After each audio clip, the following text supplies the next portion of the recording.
बहुत समय पहले की बात है। रायगढ़ में अचानक से चिड़ियों का दिखना कम होने लगता है। उस नगर में रहने वाले लोग पक्षियों से बहुत प्यार करते थे। वे रोज अपने घर के बाहर चिड़ियों के लिए दाना पानी रखते, लेकिन अचानक चिड़ियों के कम होने से वो सब परेशान थे। किसी को कुछ समझ नहीं आ रहा था कि चिड़िया आखिर चली कहाँ गईं। नगर में रहने वाला रांझू अपने मित्र स्वर्ण से, भाई, हमारा नगर तो जैसे खाली होता जा रहा है यार। सही कहा तुमने, चिड़ियों की आवाज से मन खुश होता है। उन्हें देखकर अजीब सी खुशी मिलती है यार। अब तो नगर के बच्चे भी ज्यादा खेलते नहीं दिखते। हाँ, पहले सारा दिन ये बच्चे चिड़ियों के साथ इधर उधर भागते थे।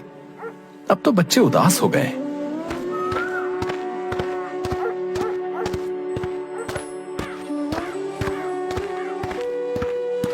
हाँ भाई, आजकल तो नगर में हर तरफ यही चर्चा है कि अचानक से चिड़िया कहाँ चली गई।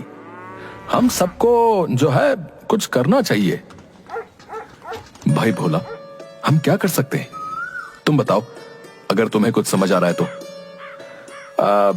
अभी तो मेरे पास तुम्हारी बात का कोई जवाब नहीं है भैया, लेकिन मैं इतना जरूर जानता हूं कि कुछ ना कुछ तो करना ही होगा।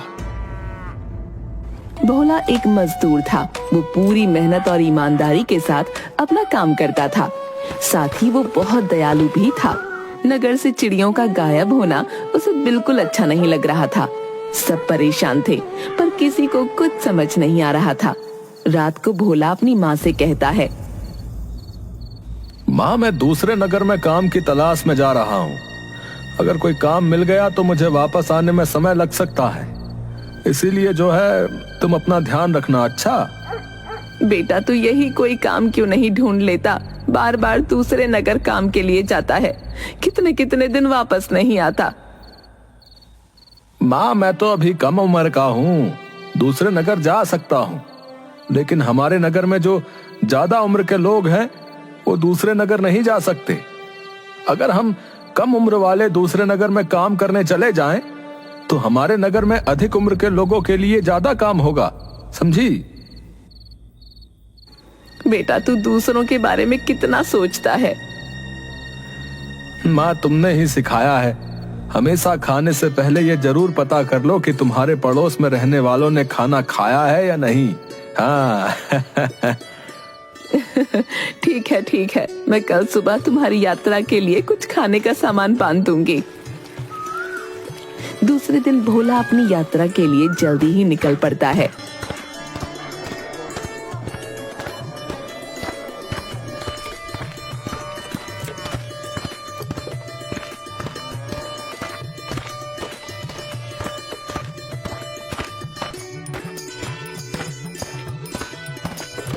दूसरे नगर में उसे नया काम मिल जाता है, लेकिन दूसरी तरफ रायगढ़ में धीरे धीरे चिड़ियों ने आना बंद कर दिया था।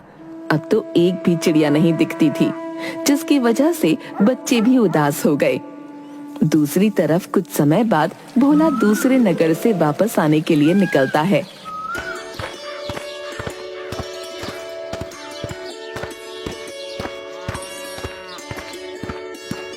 रास्ते में एक जंगल पड़ता था। भोला खुशी खुशी अपने नगर की ओर तेजी से बढ़ रहा होता है। तभी अचानक उसे एक बूढ़े बाबा दिखते हैं। बेटा, जरा रुको, मुझे तुम्हारी मदद की जरूरत है। आपको क्या कष्ट है बाबा?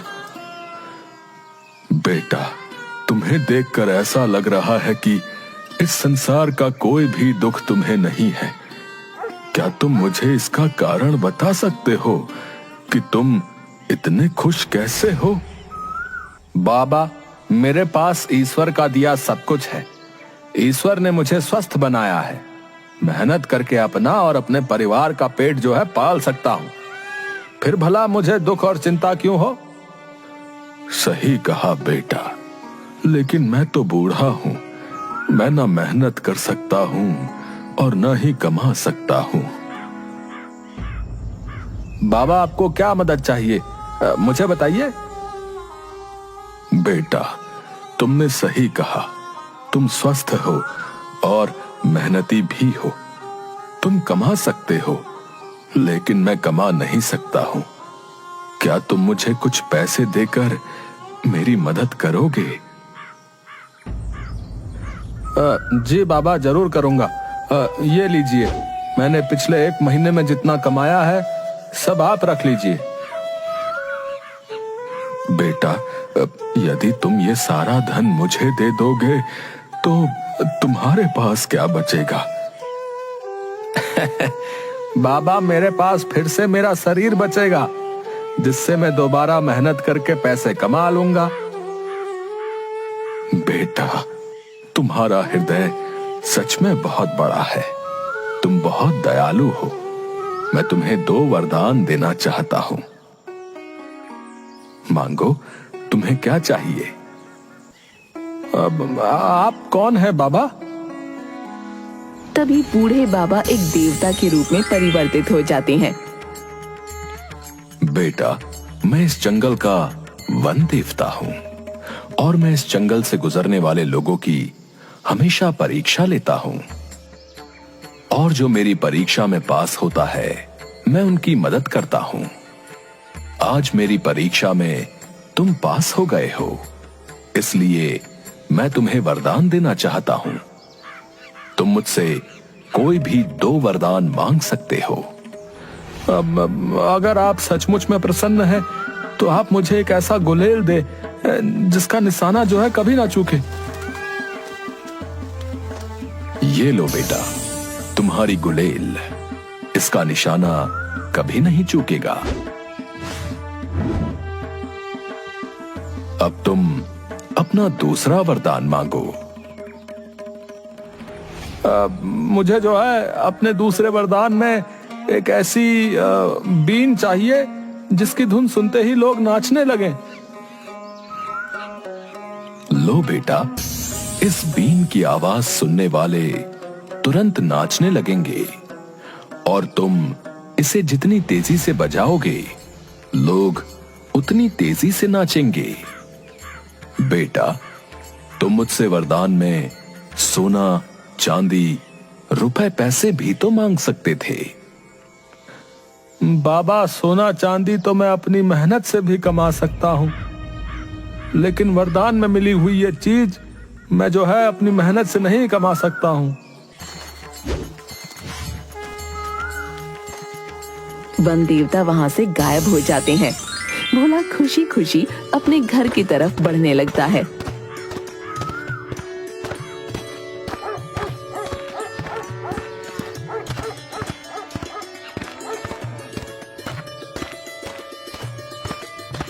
भोला को पशु पक्षियों से बहुत प्यार था। एक दिन, भोला बेटा जल्दी से आकर रोटी खा ले, वरना तुझे काम के लिए देर हो जाएगी। बेटा, जैसे तुझे लगता है तेरे पक्षी भूखे होंगे, वैसे ही मुझे लगता है मेरा बच्चा भूखा होगा। भोला हंसने लगता है। माँ, तुम भी कैसी बातें करती हो? मैं तो बोल सकता हूँ, लेकिन ये बेचारे तो अपनी भूख और प्यास हमें बोलकर नहीं बता सकते, सिर्फ चूं चूं करते रहते हैं। अच्छा बाबा, पहले तू अपने पक्षियों को दाना पानी दे, फिर मैं अपने पक्षी मतलब तुझे रोटी देती हूँ। एक दिन भोला अपने काम की तलाश में बाजार के चौक पर खड़ा होता है। तभी उसकी नजर वहाँ खड़ी मूर्ति पर पड़ती है, जिसके पास पिंजरे में कई तरह के पक्षी कैद होते हैं।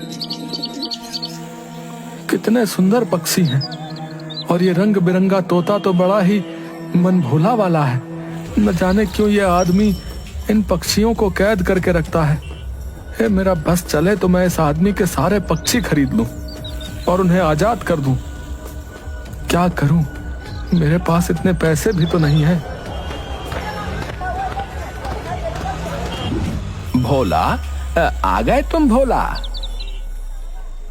जी साहूकार जी, मैं आपका ही इंतजार कर रहा था। बताइए कहाँ काम करना है? अब चलो मेरे साथ, मेरे घर पर ही कुछ काम है, लेकिन काम थोड़ा ज्यादा है, तो शायद तुम्हें कुछ दिन वहाँ रुकना पड़े। कोई बात नहीं साहूकार जी, मैं काम पूरा करके ही घर जाऊंगा। आप फिक्र मत कीजिए साहूकार जी।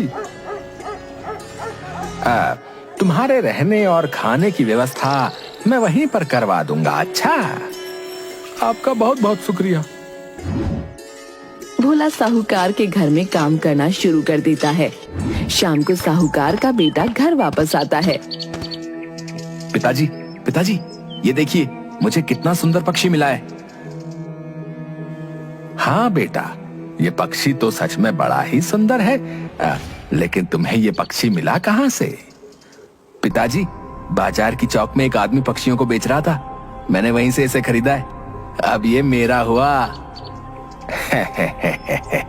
वो तो ठीक है, लेकिन इसका ध्यान रखना, पिछली बार की तरह ऐसा ना हो कि ये भी बिना खाए पिए मर जाए।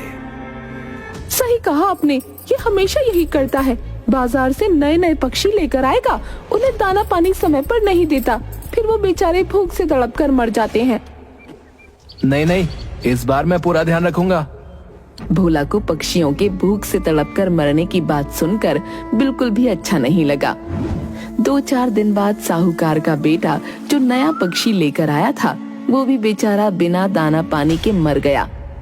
भोला को पक्षियों के भूख से तड़प कर मरने की बात सुनकर बिल्कुल भी अच्छा नहीं लगा। साहूकार जी, आपसे एक बात कहूँ तो बुरा तो नहीं मानेंगे? हाँ बोलो बोलो भोला, क्या बात है? आप अपने बेटे को समझाते क्यों नहीं? ये कितनी गलत बात है कि वो अपने शौक के लिए पक्षियों को कैद करके रखता है और उनका ध्यान न रखने की वजह से वो बेचारे अपने प्राण त्याग देते हैं। अब क्या बताऊं भोला, हम तो खुद परेशान हैं, लेकिन ये लड़का है कि सुनता ही नहीं। ओ, तुम्हें क्या करना है? ये पक्षी मैंने पैसे देकर खरीदा था। ये जिंदा रहे या मर जाए, इससे तुम्हें या किसी और को कोई फर्क नहीं पड़ना चाहिए, समझे? तुम अपना काम करो और यहाँ से चलते बनो। भोला उदास मन से अपना काम करता है और अपने घर आ जाता है। थोड़ी दूर जाने के बाद ही उसे एक व्यक्ति दिखा जो कुछ परेशान सा एक पेड़ के नीचे खड़ा था और अपनी गर्दन को ऊपर उठाए पेड़ पर कुछ देख रहा था। मुझे लगता है इस व्यक्ति को मदद की जरूरत है, मुझे इसके पास जाना चाहिए। सेठ जी, क्या बात है? आप परेशान लग रहे हैं, क्या मैं आपकी कोई मदद कर सकता हूँ? हाँ भाई, तुम मेरी मदद जरूर कर सकते हो। मेरा नाम मूर्ति है और मैं चिड़ियों का व्यापारी हूँ। चिड़ियों को पकड़कर उन्हें बेचना मेरा काम है। ऊपर उस पेड़ पर कितनी सुंदर चिड़ियाएं बैठी हैं। मुझे उस चिड़िया को पकड़ना है। अगर तुम उसे पकड़ने में मेरी मदद करोगे तो मैं तुम्हें मुंह मांगी कीमत दूंगा। भोला मूर्ति की बात सुनकर मन ही मन बहुत गुस्सा हुआ, लेकिन उसने मूर्ति से कुछ नहीं कहा। सेठ जी, अगर आप व्यापारी हैं तो आपके पास तो बहुत सारी चिड़ियाएं होंगी। हाँ, मेरे पास बहुत सारी चिड़ियाएं हैं। मैं रोज 100 से भी ज्यादा चिड़ियाएं पकड़ता हूँ और उन्हें दूसरे नगर में ले जाकर बेच देता हूँ। लेकिन सेठ जी, इतनी चिड़ियाओं का लोग करते क्या है? अरे तुम्हें नहीं पता है? कोई चिड़िया को खाता है, कोई उसे पालता है। सबके अलग अलग शौक हैं, लेकिन मैंने आज तक इतनी सुंदर चिड़िया नहीं देखी। अब तुम देर मत करो और जल्दी से इस चिड़िया को पकड़कर मुझे दे दो। मैं तुम्हें मुंह मांगी कीमत दूंगा। ठीक है, अगर आप मुंह मांगी कीमत देंगे तो मैं अभी उस चिड़िया को नीचे गिराता हूँ। भोला देवता का दिया हुआ गुलेल निकालता है और चिड़िया की तरफ बिना पत्थर लगाए निशाना लगा देता है। चिड़िया पेड़ से नीचे गिरती है। लीजिए सेठ जी, आपकी अद्भुत चिड़िया उस झाड़ी में है, जाइए उसे पकड़ लीजिए। हाँ हाँ, मैं अभी उसे पिंजरे में बंद करता हूँ। हाँ। मूर्ति झाड़ी में घुस जाता है। जैसे ही वो झाड़ी में घुसता है, भोला वन देवता की दी हुई बीन निकालकर बजाना शुरू कर देता है। बीन की धुन कानों में जाते ही मूर्ति नाचने लगा। अरे अरे, मुझे क्या हो रहा है? अचानक से मेरा शरीर अपने आप नाचने के लिए बेचैन क्यों हो रहा है? मूर्ति का शरीर झाड़ियों में लगे कांटों के पौधे से कटने लगा। अरे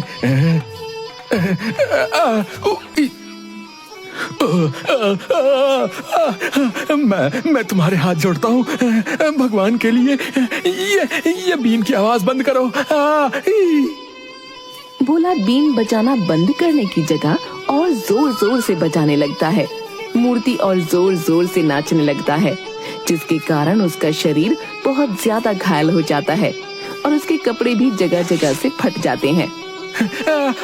मैं तुम्हारे हाथ जोड़ता हूँ, भगवान के लिए ये बीन बजाना बंद कर दो। मेरे पास जितने पैसे हैं वो सब मैं तुम्हें दे दूंगा, लेकिन ये बीन बजाना बंद कर दो।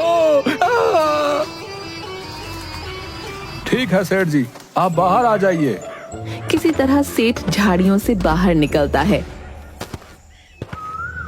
अब मुझे सारे पैसे दे दो और मुझसे ये वादा करो कि तुम्हारे पास जितनी चिड़िया कैद है उन सबको तुम आजाद कर दोगे।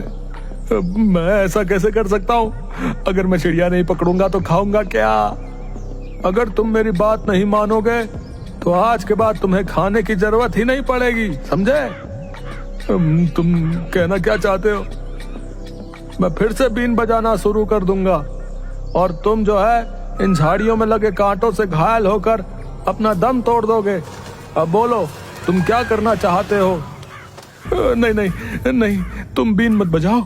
मैं तुमसे वादा करता हूँ कि मैं घर जाकर सारी चिड़ियाओं को आजाद कर दूंगा और फिर दोबारा कभी उन्हें नहीं पकड़ूंगा। ठीक है, लेकिन अपना वादा पूरा करना, नहीं तो अगली बार जो है मैं तुम्हें नचा नचा कर मार दूंगा। भोला अपने घर की तरफ बढ़ जाता है, लेकिन मूर्ति भोला से बदला लेने के लिए रायगढ़ के राजा के दरबार में भोला की शिकायत लेकर पहुंच जाता है।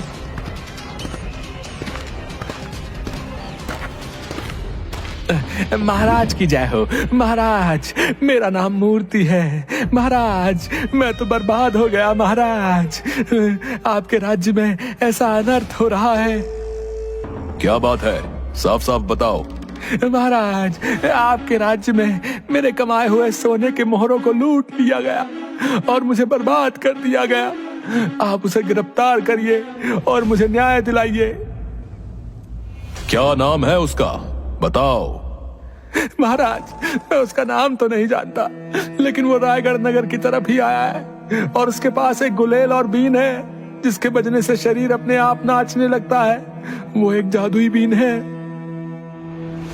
ठीक है, तुम अपने घर जाओ और हम उस लुटेरे को पकड़वाने के बाद तुम्हें खबर करवा देंगे। तब तुम यहाँ आ जाना। महाराज अपने मंत्रियों को आदेश देते हैं और वो मूर्ति के बताए हुए वेशभूषा वाले व्यक्ति को ढूंढने लगते हैं और जल्द ही भोला को ढूंढकर महाराज के सामने पेश भी कर देते हैं और मूर्ति को भी राजमहल में बुला भेजा जाता है। महाराज, मेरा क्या कसूर है? अपनी जुबान बंद करो। महाराज, यही है वो दुष्ट। इसे तुरंत जेल में डलवा दीजिए। इसने ही मेरे जीवन भर की कमाई को मुझसे लूट लिया। क्या मूर्ति जो कह रहा है वो सच कह रहा है? तुमने इससे जबरदस्ती इसका सारा धन छीन लिया?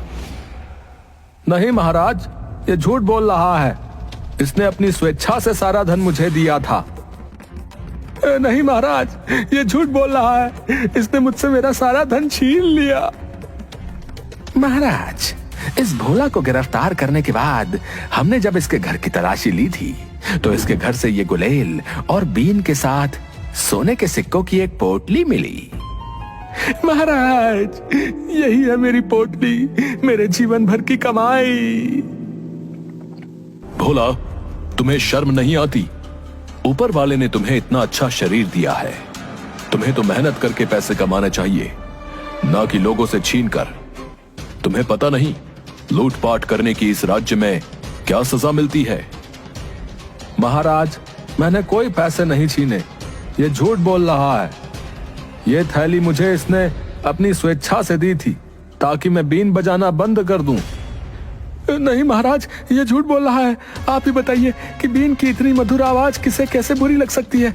और अगर किसी को आवाज अच्छी नहीं भी लगे तो भी कोई भला इतने पैसे क्यों देगा बीन की आवाज को बंद करने के? राजा को मूर्ति की बात सही लगती है कि भला कोई बीन की आवाज को बंद करने के लिए किसी को इतने पैसे क्यों देगा? और उन्होंने भोला को दोषी करार दिया और आदेश दिया। भोला ने हमारे राज्य में चोरी करने की गुस्ताखी की है, इसलिए उसे आज से 3 दिन के बाद फांसी पर लटका दिया जाए, ताकि नगर में दोबारा कोई चोरी करने की हिम्मत न करे। 3 दिन बाद भोला को फांसी पर लटकाने की सजा देने के लिए उसे नगर के चौक पर ले जाया गया। उस समय वहाँ पर मूर्ति भी था और मन ही मन खुश हो रहा था कि उसे उसके पैसे भी वापस मिल गए और उसने भोला को सबक भी सिखा दिया। लेकिन फांसी पर लटकाने से पहले उस व्यक्ति से उसकी आखिरी इच्छा पूछी जाती है, इसलिए भोला की भी अंतिम इच्छा पूछी गई। भोला, तुम्हारी कोई अंतिम इच्छा है तो तुम बता सकते हो, वो जरूर पूरी की जाएगी। हुजूर, मैं मरने से पहले जो है आखिरी बार थोड़ी देर अपनी बीन बजाना चाहता हूँ। राजा कुछ कहता उससे पहले ही मूर्ति बोल उठा। नहीं नहीं महाराज, उसे बीन बजाने की आज्ञा बिल्कुल ना दी जाए, वरना अनर्थ हो जाएगा। तुम शांति से खड़े रहो, क्योंकि मरने वाले की अंतिम इच्छा पूरी करना कानून का फर्ज होता है। सिपाहियों, जाओ और भोला की बीन उसको वापस कर दो। सिपाही भोला की बीन उसे लाकर देता है और भोला बीन बजाना शुरू करता है। राजा के साथ साथ वहाँ मौजूद सारे लोग नाचने लगे और जैसे जैसे भोला ने बीन बजाना तेज किया, सब तेजी से नीचे कूदने लगे। ईश्वर के लिए तुम ये बीन बजाना बंद कर दो। अगर तुम ये बीन बजाना अभी तुरंत बंद कर दोगे तो मैं तुम्हें प्राण दान दे दूंगा। अब बताओ सेठ, मैंने तुम्हारी पैसों की थैली छीन कर ली थी या तुमने स्वेच्छा से मुझे थैली दी थी? मुझे माफ कर दो, मैं तुम्हारे हाथ जोड़ता हूँ, बस ये बीन मत बजाना। मैंने वो थैली अपनी स्वेच्छा से तुम्हें दी थी। इस दुष्ट मूर्ति को अभी कैद खाने में डाल दो। महाराज, मुझे माफ कर दीजिए, मैं इसी लायक हूँ। आप मुझे कारागार में डाल दीजिए, परंतु इस बीन की आवाज से बचा लीजिए। महाराज, इसने सिर्फ पैसों की थैली ही नहीं दी थी, इसने मुझे यह वादा भी किया था कि इसके पास जितने भी पक्षी हैं उन सबको ये मुक्त कर देगा। राजा सिपाहियों को आदेश देते हैं कि मूर्ति के पास जितने भी पक्षी हैं उन सबको आजाद कर दिया जाए और मूर्ति को आजीवन कारावास में डाल दिया जाए। राजा भोला से, भोला, हम बाकी चीज तो समझ गए, लेकिन तुम्हारे इस जादुई बीन का राज क्या है? भोला महाराज को वन देवता के दिए वरदान के बारे में बताता है।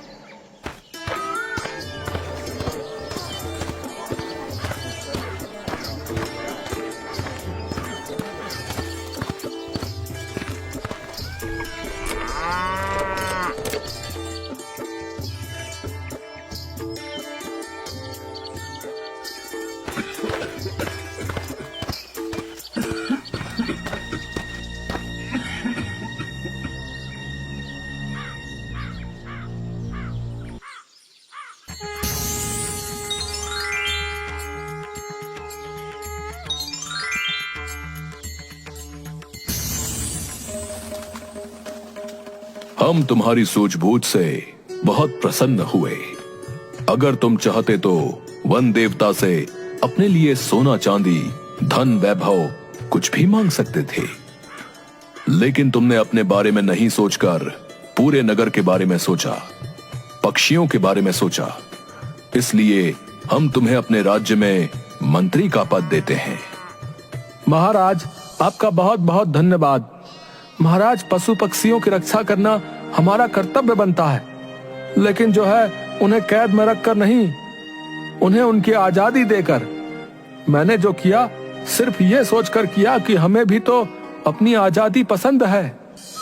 उस दिन के बाद रायगढ़ में फिर से पहले की तरह चिड़ियों की और उनके साथ साथ बच्चों की आवाज भी गूंजने लगी।